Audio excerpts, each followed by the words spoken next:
n'existe pas. Merci.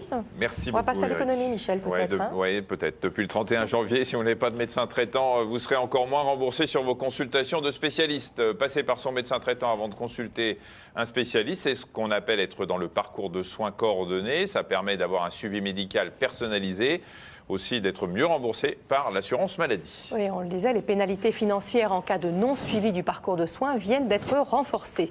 Alors, comme ce parcours de soins est en vigueur depuis 2005, nous avons voulu savoir s'il était bien respecté et si les moindres remboursements avaient permis à l'assurance maladie de faire des économies conséquentes, puisque c'était le but. Reportage Dominique Chimbakala, Mathieu Despiau.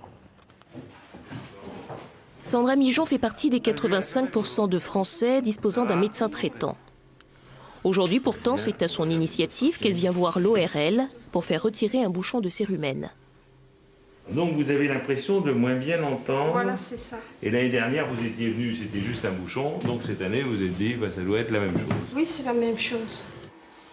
Moi, j'ai pas l'habitude, par exemple, d'aller voir le médecin traitant qui me fasse une ordonnance pour que je voie un ORL. Comment vous faites alors ? Je prends rendez-vous à l'ORL et puis voilà, et ça se passe comme ça. Théoriquement, elle devrait donc être moins bien remboursée pour cette consultation. Ce ne sera pas le cas, grâce à son ORL qui va la déclarer comme une patiente envoyée par un médecin traitant. Donc c'est toujours le même médecin traitant que vous avez. Hein.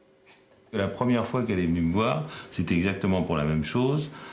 Et elle est venue envoyée par son médecin. Comme elle a la même chose chaque année, ce serait un petit peu idiot qu'elle aille perdre 2 heures, faire dépenser de l'argent à la sécurité sociale, uniquement pour me revoir, puisque de toute façon, je ferai la même chose.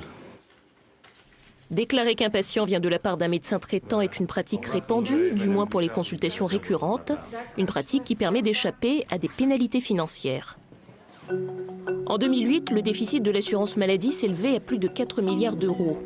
La mise en place du parcours de soins a-t-il permis de le résorber ? Nous avons posé la question à une économiste de la santé. Est-ce que ça a permis à l'assurance maladie de faire des économies ?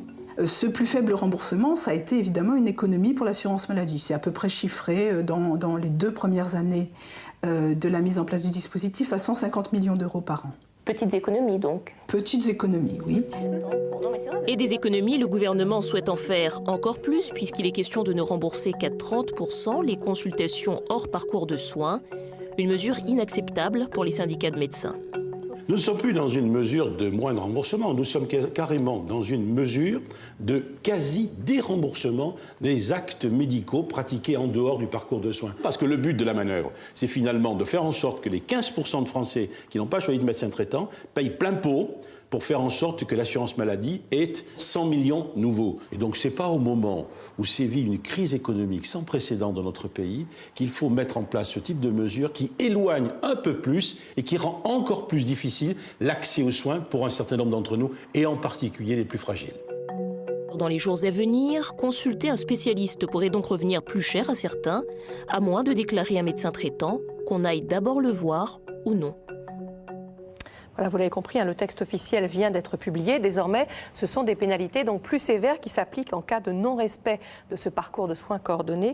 Dominique, bonjour. Bonjour. Vous pouvez nous rappeler le montant de ces pénalités ? Alors voilà, tout d'abord, on va rappeler comment vous êtes remboursé si vous êtes dans le parcours de soins, c'est-à-dire si vous avez un médecin traitant et que vous allez voir un spécialiste envoyé par votre médecin traitant. Là, votre consultation vous sera remboursée à 70% du tarif Sécu. Et si vous n'êtes pas dans le parcours de soins, c'est-à-dire que si vous n'avez pas de médecin traitant ou bien vous allez voir un spécialiste de votre propre directement. Là, vous ne serez plus remboursé que 30% du tarif Sécu, donc on voit la baisse est conséquente quand même. Oui, qu'on joue le jeu ou pas, de toute façon, on l'a vu à la fin de votre reportage, on peut contourner le truc sans aucun problème. Oui, je ne peux pas vraiment dire le contraire. Enfin, disons qu'il y a une tolérance des spécialistes, notamment pour les personnes qui sont déjà venues une fois pour un problème qui a l'air d'être le même. Mais ça, c'est possible tout simplement parce que la réforme du médecin traitant, c'est une réforme incitative. En France, on a encore le choix d'aller voir un spécialiste ou un généraliste. Donc, ce n'est pas une obligation et c'est pour ça qu'il n'y a pas de contrôle plus approfondi. Voilà. Si jamais ça devenait une obligation, effectivement, peut-être qu'il faudrait des contrôles plus renforcés. Ça veut dire quoi? Vous conseillez malgré tout de prendre un médecin traitant? Oui, il faut quand même prendre un médecin traitant et puis on peut encore le faire, on peut toujours le faire. Il suffit de demander le formulaire à sa caisse primaire d'assurance maladie ou alors de le télécharger sur Internet, sur le site de l'assurance maladie. C'est aussi simple que cette feuille, vous voyez, ça ressemble à ça. Le médecin, vous présentez au médecin que vous souhaitez voir devenir votre médecin traitant. Il va remplir la feuille avec vos noms, vos coordonnées. Il va mettre son cachet. Vous pouvez encore le faire. Ça vous évitera des pénalités, donc c'est quand même pas négligeable. Sachez simplement que pour le médecin traitant, vous pouvez prendre un médecin généraliste ou un médecin spécialiste. L'idée, c'est de prendre le médecin qui vous connaît le mieux. Oui, si vous avez une maladie chronique, effectivement, c'est souvent le spécialiste de cette maladie. Voilà, qui c'est peut-être plus intéressant suit. de prendre votre médecin spécialiste. On peut prendre un médecin de la télé? Je voudrais que Marina soit mon médecin traitant. À voir. Vous voulez bien? Oui, mais si vous êtes mon médecin traitant, alors. Allez, tape là. Allez, d'accord. Alors,